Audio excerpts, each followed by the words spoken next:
nos inclinamos a que la teoría del derecho sea una asignatura específica. Esto no implica que sea una sola asignatura, puede ser en varios niveles. Por ejemplo, en el programa de especialidad tenemos teoría del derecho en el primer trimestre y teoría del derecho 2 con el nombre de razonamiento jurídico en el segundo trimestre. O sea, una cosa es los niveles que tenga, pero que sean como asignatura específica. ¿Por qué nos inclinamos en esta posición?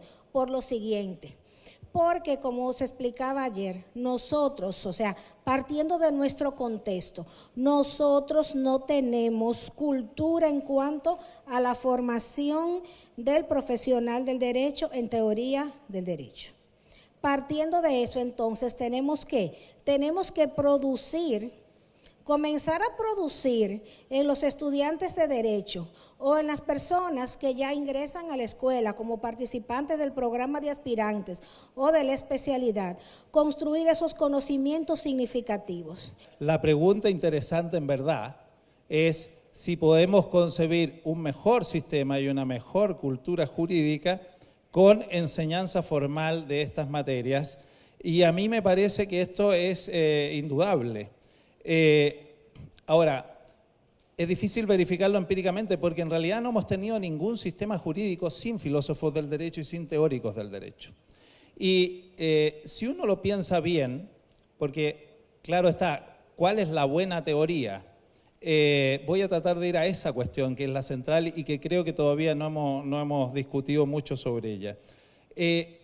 Los grandes dogmáticos son muy buenos teóricos del derecho. Si empezamos a buscar, si les preguntamos a cada uno de ustedes, los constitucionalistas, los civilistas, los penalistas, cuáles son sus referentes, uno le va a decir inmediatamente, este es un gran dogmático porque era un gran teórico del derecho.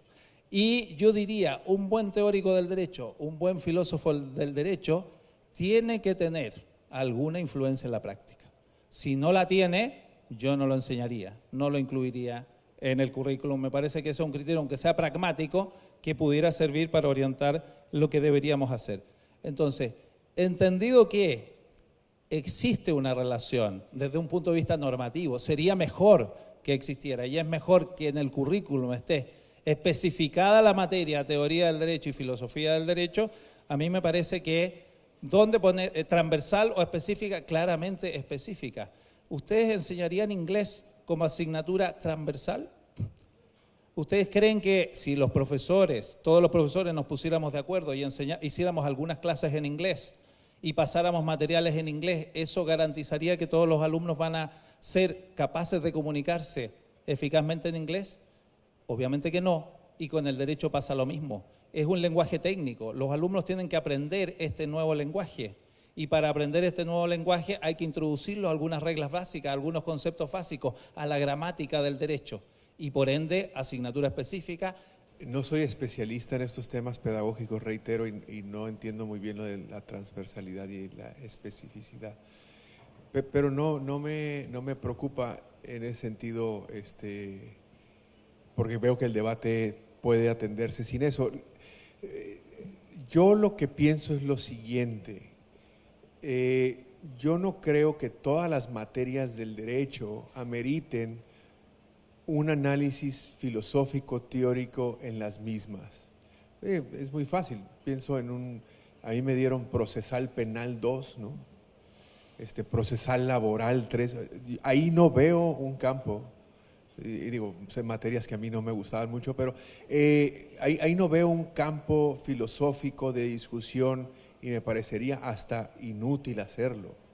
Yo coincido con el profesor de que tenemos que darle a los alumnos herramientas para que vayan a dialogar con la práctica del derecho. Si yo le doy en procesal penal 2 a mi alumno un análisis utilitarista de la pena, pero lo que tiene que hacer es sacar a la persona de la cárcel con base en la fianza. O sea, ¿me explico? O sea, por eso no me contratan a mí como abogado, yo contrato abogados cuando necesito un asunto concreto. Entonces, en ese sentido, yo no voy a verlo desde esa perspectiva.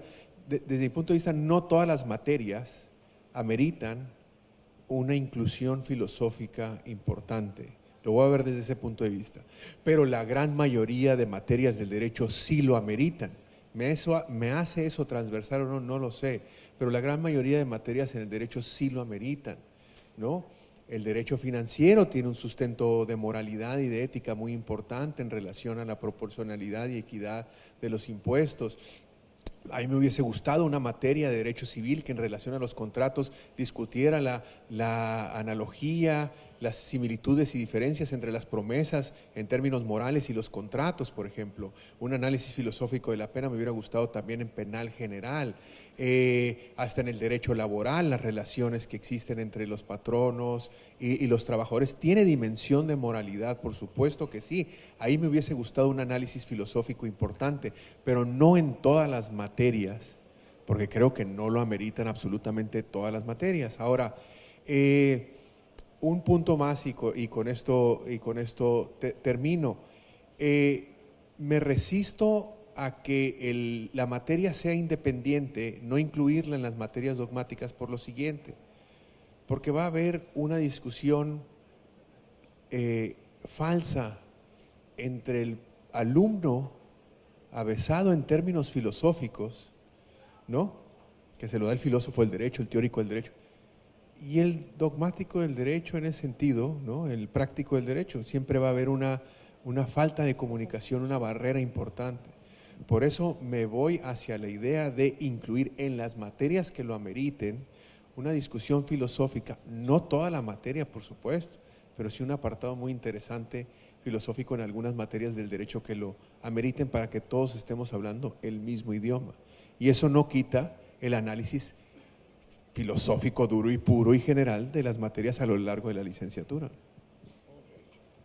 Prácticamente en la línea del profesor Vega, entiendo que la asignatura de Teoría General del Derecho debe ser una asignatura específica dentro del plan de estudio, en el sentido de que hay una dificultad cuando nos encontramos con estudiantes de final de término o recién egresados, y hay una problemática en la descodificación del mensaje. No hay un mensaje, un lenguaje. En la decodificación del lenguaje, el lenguaje no es por mucho ni siquiera a la mitad de nivelado, entonces hay una brecha muy grande. El problema de la transversalidad implicaría asumir un conocimiento sistematizado previo en todo el profesorado, y a partir de lo mismo no podemos presumir que todos tengan ese conocimiento.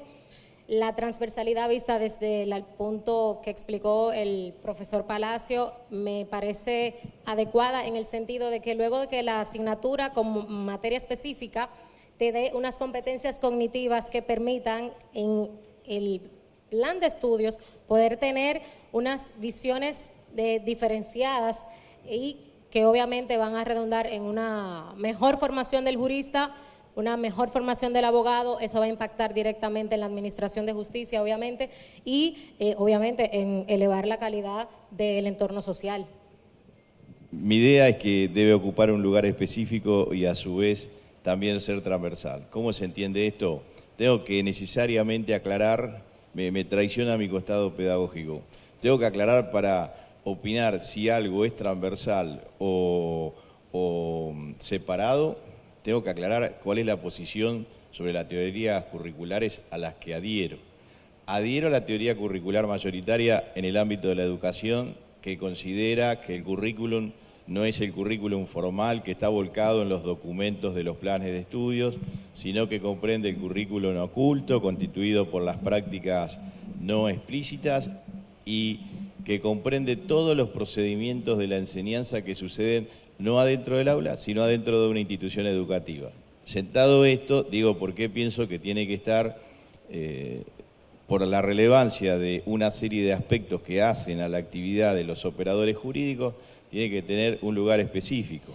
Pero la transversalidad, si yo adhiero a esta teoría mayoritaria sobre un concepto de currículum amplio, la transversalidad no la voy a pensar solamente en términos de en cada módulo o en cada curso va a haber una lista de temas que se refieran a la cuestión. No, la transversalidad de esas temáticas tiene que estar presente en todo ese corpus que integra el currículum global, incluyendo las prácticas, incluyendo las normativas de la escuela que orientan las prácticas pedagógicas. Sí, yo la verdad es que tampoco me había planteado la pregunta y no sé si tenga una incapacidad intelectual o una cuestión así, pero sigue sin quedarme claro a qué nos referimos cuando estamos hablando de una enseñanza específica y una enseñanza transversal, porque si por específico nos estamos refiriendo a lo que ya han mencionado, que debe ser una materia muy acotada, que se imparte en determinado momento, incluso que se ha sugerido que es al inicio y al final. Si estamos en esta perspectiva, yo creo que debiese de haber también la intervención de esta misma materia específica en el entremedio. Al menos en mi experiencia personal, recibo a los niños que entran a la universidad con una materia filosófica y luego me los vuelvo a topar cuando están saliendo y noto una carencia importante en el entremedio, pierden cierta hilación teórica.